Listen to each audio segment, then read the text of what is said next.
पूरा फरवरी महीना आपके स्वास्थ्य को लेकर आपको बहुत सतर्क रहना पड़ेगा। आपका धन फंस सकता है, मध्यम एडुकेशन हो सकता है, इवन ब्रेकअप होने का बहुत संभावना यहाँ पे दिखाई दे रहा है। आपके दाम्पत्य जीवन में काला बादल आने का संभावना है। बिजनेस को लेकर आपको बहुत ही सतर्क रहना पड़ेगा।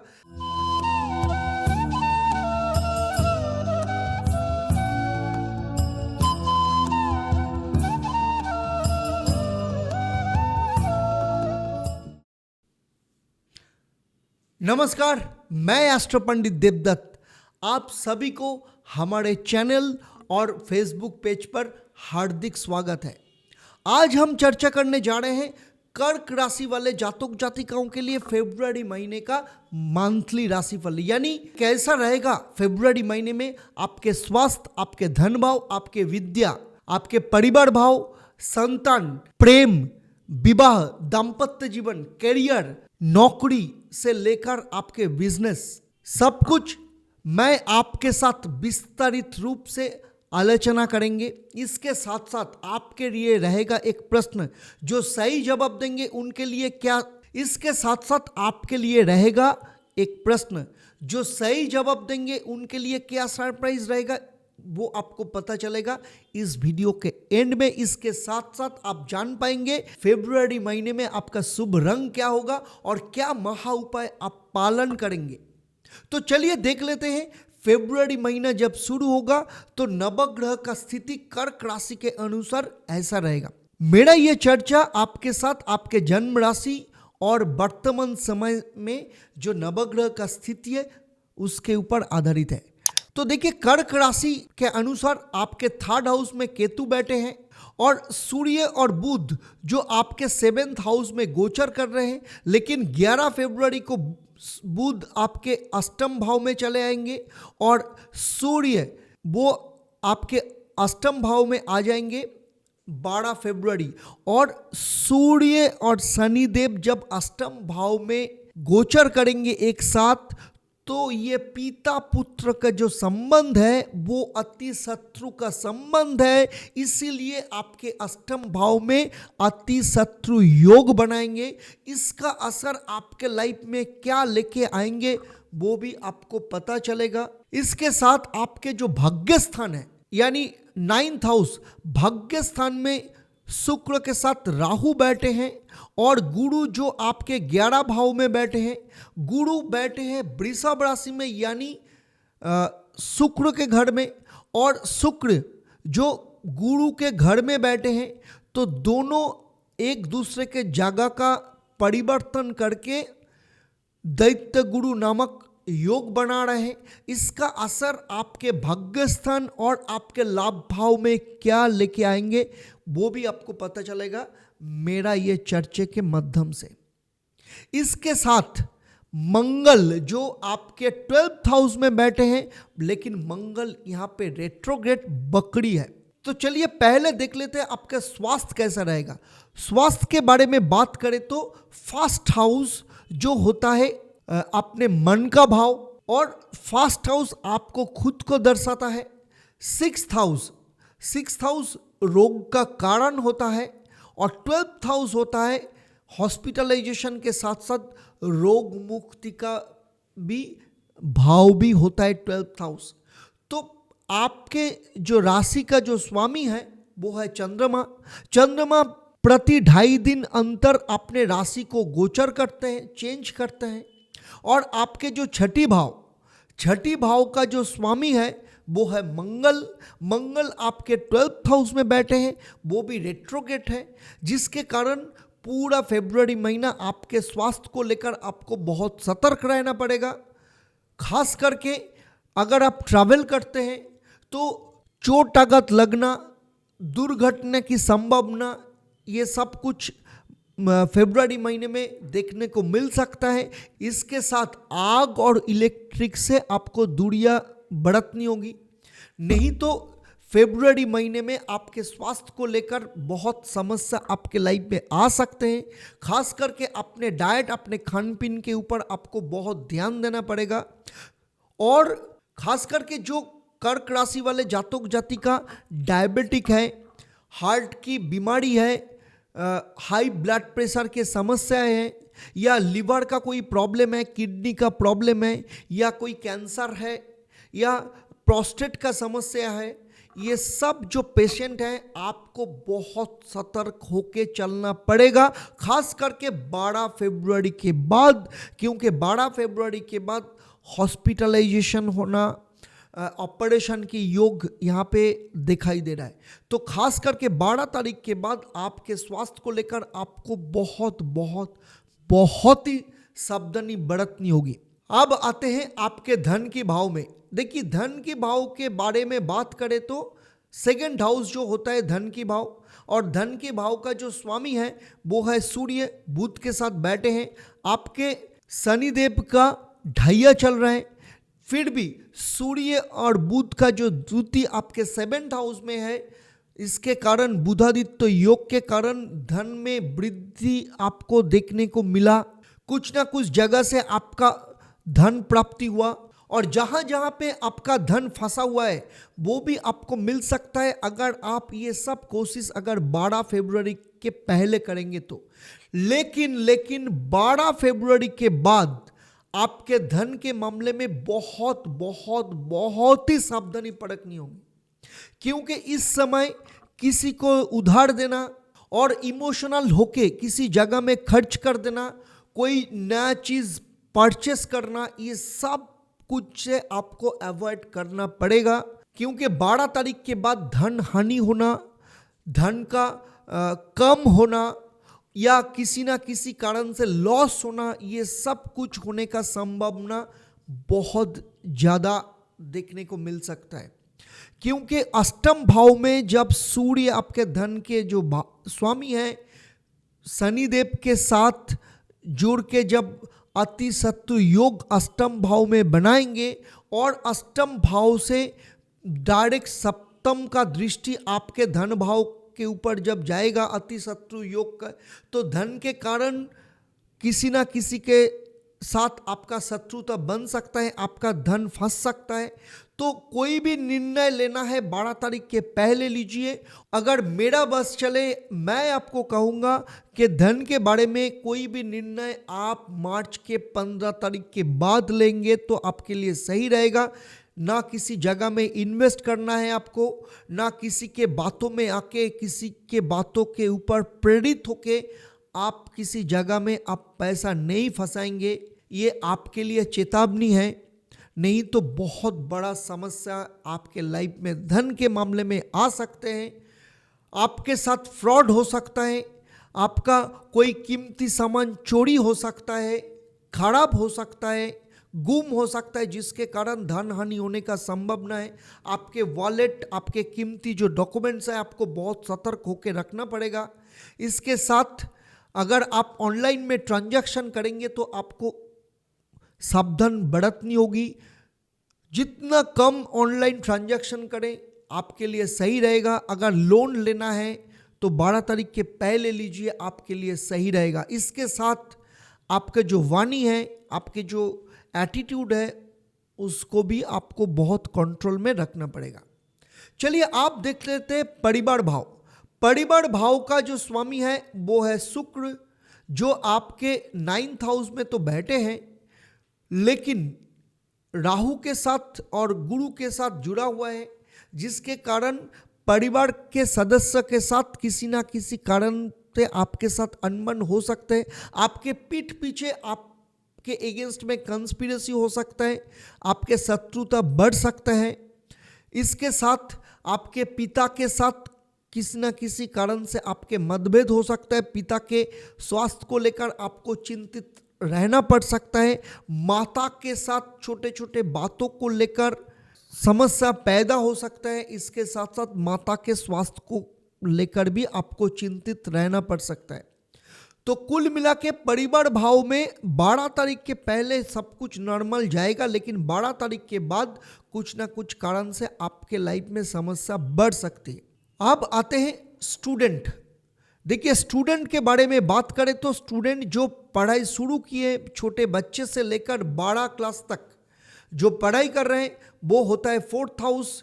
12 क्लास के बाद जो टेक्निकल विषय में पढ़ाई कर रहे हैं, प्रोफेशनल कोर्स कर रहे हैं, या कॉलेज में शिक्षा ले रहे हैं, या ग्रेजुएशन कर रहे हैं, वो होता है 5th हाउस। और जो हार्ड स्टडीज़ कर रहे हैं उसके लिए होता है 9th हाउस। देखिए, पहले ही मैंने बताया कि 4th हाउस का जो स्वामी है उसका पोजीशन अच्छा नहीं है, तो पढ़ाई को लेकर आपको चिंतित रहना पड़ सकता है। स्टूडेंट को पढ़ाई में ध्यान भटकेगी, सोशल मीडिया के ऊपर एडिक्शन बढ़ेगा, दोस्त के ऊपर ज़्यादा टाइम बिताने की कोशिश करेंगे, इसके कारण पढ़ाई में असर पड़ेगा। फरवरी महीने में अगर कोई एग्ज़ाम है, जितना परफॉर्मेंस होना चाहिए उतना परफॉर्मेंस नहीं देखने को मिल सकता है। सिली मिस्टेक के कारण नंबर में कमी हो सकता है। और जो कॉलेज में पढ़ाई कर रहे हैं, लव लाइफ के चक्कर में, दोस्तों के चक्कर में पढ़ाई में प्रॉब्लम आ सकता है। खास करके लव लाइफ के कारण पढ़ाई में बहुत समस्या है फरवरी महीने में देखने को मिल सकता है। रिलेशन के कारण मूड स्विंग होना, एंग्जाइटी, डिप्रेशन, ये सब कुछ आ सकता है, जिसके कारण पढ़ाई में बहुत नेगेटिव असर पड़ेगा। और जो हार्ड स्टडीज कर रहे हैं, शुक्र और राहु बैठे हैं आपके 9th हाउस में, और 9th हाउस के जो स्वामी है आपके गुरु जो आपके 11th हाउस में बैठे हैं, थोड़ा आपको सफलता मिल सकता है, लेकिन वो 12 तारीख के पहले। लेकिन 12 तारीख के बाद आपके जो मेंटर है, आपके जो टीचर है, गाइड है, उनके साथ किसी ना किसी कारण से आपके साथ अनबन हो सकता है। पिता के साथ संपर्क खराब होने के कारण पढ़ाई में कुछ ना कुछ असर हो सकता है। अगर करियर करना चाहते हैं, कोई नया जगह में एडमिशन लेना चाहते हो, या आपका जर्नल पब्लिश करना चाहते हो, तो 12 तारीख के पहले कोशिश करिए। लेकिन 12 तारीख के बाद छोटे छोटे विषय में बाधाएं आ सकते हैं। आपके जो रिसर्च है, आपका जो PhD जो कर रहे हैं, वहाँ पे किसी ना किसी कारण से गैप हो सकता है। तो कुल मिला के कर्क राशि वाले जातक जातिकाओं के लिए अगर एडुकेशन के बारे में देखेंगे तो मध्यम एडुकेशन हो सकता है, उतना खास असर फरवरी महीने में देखने को नहीं मिल सकता है। इसके बाद आते हैं जो कर्क राशि वाले जातक जातिका जिनका संतान है। देखिए, संतान भाव 5th हाउस में होता है, तो 5th हाउस का जो स्वामी है, स्वामी का जो पोजीशन है वो अच्छा नहीं है। खास करके अगर आपके संतान का एज 18 साल के नीचे है, संतान के स्वास्थ्य को लेकर, पढ़ाई को लेकर आपको ज़्यादा ध्यान देना पड़ेगा।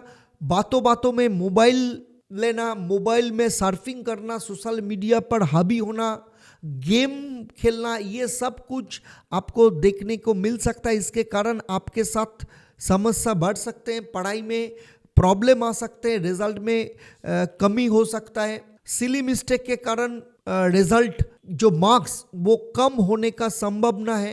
अगर आपके संतान का एज 18 साल के ऊपर है, लव लाइफ के कारण, रिलेशन के कारण, कुछ ना कुछ कारण से परेशानियां उनके लाइफ में बढ़ सकते हैं।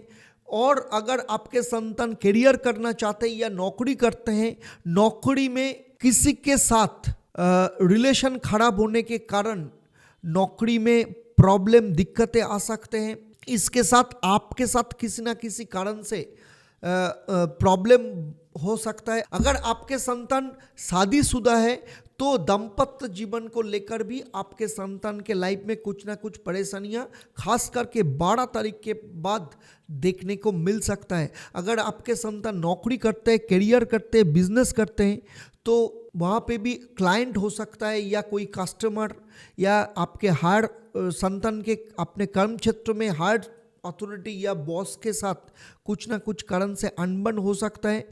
किसी ना किसी कारण का लेकर आपके संतान को फंसाने का कोशिश भी इस समय हो सकता है। तो इसीलिए संतान को लेकर 12 तारीख के बाद आपको बहुत ज़्यादा सतर्क रहना पड़ेगा, ध्यान देना पड़ेगा।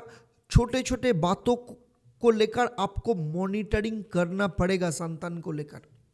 अब आते हैं लव लाइफ के बारे में। देखिए, लव लाइफ के बारे में बात करें तो 5th हाउस होता है लव का, और 5th हाउस का जो स्वामी है वो है शुक्र, जो 9th हाउस में बैठे हैं।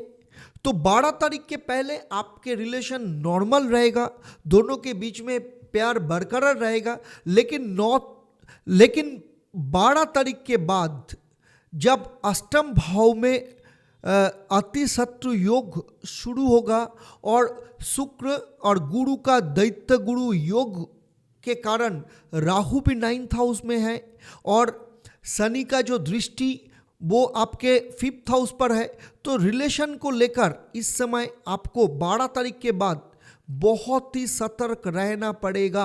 आपके दोनों के बीच में इस समय दरार पैदा हो सकता है। इस समय छोटे छोटे बातों को लेकर बतंगर होना, डाउट होना, रिलेशन को लेकर डाउट होना, खास करके आपके दोनों के बीच में थर्ड कोई पर्सन के कारण आपके दोनों के बीच में विवाद पैदा हो सकता है। इवन ब्रेकअप होने का बहुत संभावना यहाँ पे दिखाई दे रहा है। तो इसीलिए अगर आपके लव लाइफ को आगे बढ़ाना है तो आपको ज़्यादा सावधानी बरतनी होगी, आपको बहुत केयरिंग होके चलना पड़ेगा, नहीं तो लव लाइफ में समस्या आएगी, समस्या बढ़ेगी और दोनों के बीच में कोई अगर सीक्रेट रिलेशन है वो रिलेशन भी सामने आने का संभावना के कारण आपके दोनों के बीच में ब्रेकअप होने का संभावना मुझे बहुत ज़्यादा दिखाई दे रहा है। चलिए आप देख लेते हैं दाम्पत्य जीवन कैसा रहेगा। देखिए दाम्पत्य जीवन जो होता है 7th हाउस, और 7th हाउस का जो स्वामी है वो है शनिदेव जो अष्टम भाव में बैठे हैं। आपके शनि का ढैया चल रहा है। दाम्पत्य जीवन को लेकर छोटे छोटे बातों को लेकर कुछ ना कुछ परेशानियां आपके लाइफ में, निजी जिंदगी में तो चल ही रहा है। और आपके 7th हाउस में सूर्य और बुध बैठे हैं जिसके कारण आपके हस्बैंड या वाइफ के करियर में बहुत अच्छा असर आपको देखने को मिल सकता है, क्योंकि 12 तारीख के बाद सूर्य के साथ जब आपके 7th भाव के स्वामी शनिदेव मिलेंगे, अति शत्रु योग बनाएंगे, तो जिसके कारण आपके दाम्पत्य जीवन में काला बादल आने का संभावना है। दोनों के बीच में अति शत्रुता बन सकता है, मामले में फंस सकता है, पुलिसी झमेले दाम्पत्य जीवन को लेकर हो सकता है, डाइवोर्स का मामला पिटीशन हो सकता है, ये संभावना भी इस समय देखने को मिल सकता है। इसके साथ आपके दोनों में किसी का कोई सीक्रेट रिलेशन इस समय उभर के आ सकता है, जिसके कारण दाम्पत्य जीवन में एक्स्ट्रा मैरिटल अफेयर्स का चक्कर भी इस समय देखने को मिल सकता है, जिसके कारण दाम्पत्य जीवन में दरार पैदा होना, डिवोर्स का मामला फाइल होना, ये सब कुछ इस समय हो सकता है। तो इसीलिए आपको बहुत बहुत ही सतर्क होकर चलना पड़ेगा, सावधानी बरतनी होगी। खास करके 12 तारीख के बाद अगर आपका दाम्पत्य जीवन को बरकरार रखना है तो आपको खुद को ही सावधान बरतनी होगी और आपको खुद को ही दाम्पत्य जीवन को लेकर एक्स्ट्रा केयरिंग हो के चलना पड़ेगा, नहीं तो आप खुद फंस सकते हो। ये मैंने पहले ही आपको बता दिया। चलिए आप देख लेते हैं नौकरी भाव। देखिए नौकरी होता है 6th हाउस से, क्योंकि 6th हाउस में नौकरी होता है, कंपटीशन की भाव भी होता है 6th हाउस। 10th हाउस जो होता है वो कर्म क्षेत्र होता है। देखिए 6th हाउस का जो स्वामी है वो है गुरु, जो आपके 11 भाव में बैठे हैं, लाभ भाव में बैठे हैं। और 10th हाउस का जो स्वामी है वो है मंगल, जो आपके 12th हाउस में बैठे हैं। तो नौकरी मिलने का संभावना इस समय है। इसके साथ साथ अगर नौकरी चेंज करना है, जो भी करना है 12 तारीख के पहले करिए, लेकिन मेरा सजेशन अगर आप लेंगे तो मैं आपको बताऊंगा कोई नौकरी चेंज करने या नौकरी का परिवर्तन, नया नौकरी लेना, ये सब मार्च के 15 तारीख के बाद करेंगे तो आपके लिए सही रहेगा। लेकिन नहीं तो देखिए आपके भाग्य स्थान में राहु बैठे हैं शुक्र के साथ, और शुक्र गुरु दैत्य गुरु योग बना रहे हैं, और अष्टम भाव में शनिदेव बैठे हैं, और शनिदेव के साथ आपके जो धन भाव का जो स्वामी है अति शत्रु योग बना रहा है, तो इसके कारण नौकरी को लेकर इमोशनल होके कोई भी निर्णय अगर आप ना लेंगे आपके लिए सही रहेगा। जल्दबाजी में कोई काम ना करे तो आपके लिए सही रहेगा। कोई इन्वेस्टमेंट करने से पहले 100 बार सोचिए, आपके लिए सही रहेगा। क्योंकि आपके पीछे इस समय कॉन्स्पिरेसी हो सकता है, पॉलिटिक्स हो सकता है, जिसके कारण आपके नौकरी खतरे में आ सकता है। तो इसीलिए पूरा फरवरी महीना, खास करके 15 मार्च तक आपके नौकरी को लेकर आपको बहुत चौकन्ना रहना पड़ेगा। हर चीज़ों में आपको ध्यान देना पड़ेगा, सतर्क होके चलना पड़ेगा। किसी के पास आपका सीक्रेट शेयर ना करे तो आपके लिए सही रहेगा। खास करके ऑपोजिट सेक्स वाला जो कोलिग है, इसका मतलब अगर आप पुरुष है तो आपके लिए महिला है, अगर आप महिला है आपके लिए पुरुष। जो कोलिग है, बॉस है, मैनेजमेंट का आदमी है, सबके साथ आपको दूरियां रख के चलना पड़ेगा। उनके साथ जब बात करेंगे सबके सामने बात करिए। कोई भी निर्णय लेना है सबके सामने लीजिए, या जितना अवॉइड करके चलेंगे आपके लिए बहुत ही सही रहेगा। नहीं तो कर्म क्षेत्र में आपके लाइफ में कुछ ना कुछ प्रॉब्लम आ सकता है। चलिए आप देख लेते हैं कर्क राशि वाले जो बिजनेस करते हैं। देखिए, बिजनेस का जो भाव होता है वो है 7th हाउस, और 7th हाउस का जो स्वामी है अष्टम भाव में बैठे हैं। हालांकि आपका शनि का ढैया चल रहा है, लेकिन शनिदेव अपने निज राशि में बैठ के आप सस राजयोग बना रहे थे, जिसके कारण विपरीत राजयोग का जो फल आपको मिल रहा था। लेकिन 12 तारीख के बाद सूर्य और शनिदेव जब मिल जाएंगे और अति शत्रु योग बनाएंगे, तो इसके कारण 12 फरवरी के बाद आपके बिजनेस को लेकर आपको बहुत ही सतर्क रहना पड़ेगा, सावधानी में चलना पड़ेगा। किसी के साथ आपका शत्रुता के कारण आपके बिजनेस में प्रॉब्लम आ सकते हैं। आपके कहाँ किसी जगह में आपका मोटी रकम फंस सकता है। अगर किसी के पास पैसा फंसा हुआ है तो 12 तारीख के पहले आप रिकवर कर लीजिए, नहीं तो 12 तारीख के बाद आप रिकवर करने के लिए जाएंगे तो आपके साथ शत्रुता बन सकता है। आपको किसी के बातों में फंसा सकते हैं, जिसके कारण आपके हाथ से पेमेंट जा भी सकता है, आपके हाथ से ऑर्डर चला जा सकता है, या कोई ना कोई मुसीबतें आपके लाइफ में आ सकता है। तो इसीलिए किसी को उधार नहीं देना या किसी के पास से उधार नहीं लेना है। अगर लोन लेना है तो मेरा सजेशन 15 मार्च के बाद लीजिए, आपके लिए सही रहेगा। क्योंकि 12 तारीख के पहले अगर आप लोन लेंगे, वो लोन का जो राशि है, जो रकम है, वो किसी ना किसी कारण से आपके हाथ से जा सकता है 12 तारीख के बाद। तो इसीलिए कोई भी ड्रास्टिक निर्णय लेना है तो फरवरी महीने में अगर आप नहीं लेंगे तो आपके लिए सही रहेगा। कर्क राशि के बारे में मैंने जो चर्चा की, आपको कैसा लगा मुझे कमेंट करके जरूर बताइएगा। अगर अच्छा लगे तो दूसरे को जरूर शेयर करिएगा।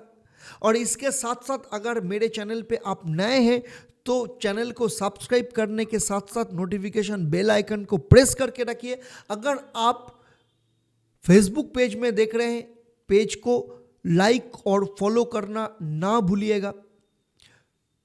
चलिए अब आते हैं इस एपिसोड से जुड़े प्रश्न पर।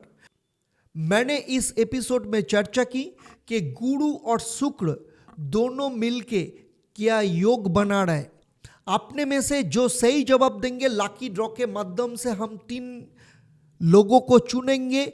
आपसे या आपके परिवार वालों में से कोई भी एक सदस्य का अपने जिंदगी से जुड़े कोई भी समस्या का समाधान बताएंगे, और ये सेवा मेरे तरफ से आपके लिए बिल्कुल फ्री रहेगा। लेकिन आपको लकी ड्रॉ का विजेता होना पड़ेगा। तो चलिए देख लेते हैं फरवरी महीने में आपका शुभ रंग क्या होगा और क्या महा उपाय आपको पालन करना पड़ेगा। फरवरी महीने में आपका शुभ रंग होगा सफेद और पीला। और इसके साथ देखिए, आपका शनिदेव का ढैया चल रहा है, तो प्रतिदिन नियमित रूप से आप कौवा को दाना खिलाइए प्रतिदिन सुबह। इसके साथ प्रतिदिन नियमित रूप से आप गुरु का बीज मंत्र जप करिए। ओम ग्रांग ग्रीं ग्रों स्वाह गुरुभे नमः 108 बार जप करिए प्रतिदिन। इसके साथ प्रतिदिन घर से निकलने से पहले सफेद चंदन की टीका लगाइए, उसके बाद आप घर से निकलिए। देखिए, गुरु का बीज मंत्र अगर आप प्रतिदिन नियमित रूप से पाठ करेंगे, गुरु आपके 11 भाव में बैठे हैं, तो 11 भाव होता है सफलता की भाव, 11 भाव होता है लाभ भाव, और गुरु आपके भाग्य स्थान का स्वामी है और छठी भाव का भी स्वामी है। तो इसके कारण नौकरी में आपके अगेंस्ट में जो शत्रु है, ये सब से आपको विजय प्राप्त होने में गुरु आपको सपोर्ट करेंगे, भाग्य का साथ देने का पूरा कोशिश करेंगे। अगर भाग्य का साथ आपको मिला तो कोई भी प्रॉब्लम, कोई भी बाधा से आप दूर कर सकते हैं, आप सफलता की ओर एक कदम आगे जा सकते हैं। और सफेद चंदन की तिलक लगाएंगे तो आपके जो दिमाग है, आपके जो सोच है, वो सब आपके कंट्रोल में रहेगा, आपके वाणी आपके नियंत्रण में रहेगा। तो इसके कारण, इसलिए जब आप सिद्धांत लेने जाएंगे तो वो सिद्धांत आपके लिए एकदम बिल्कुल सटीक होगा। चलिए, आज आपसे विदा लेते हैं, फिर मिलते हैं अगले वीडियो सिंह राशि वाले जातक जातिकाओं के लिए। तब तक के लिए आप आपके परिवार वालों के साथ खुश रहिए और स्वस्थ रहिए, और इसके साथ साथ एस्ट्रो पंडित देवदत्त के साथ जुड़े रहिए। नमस्कार।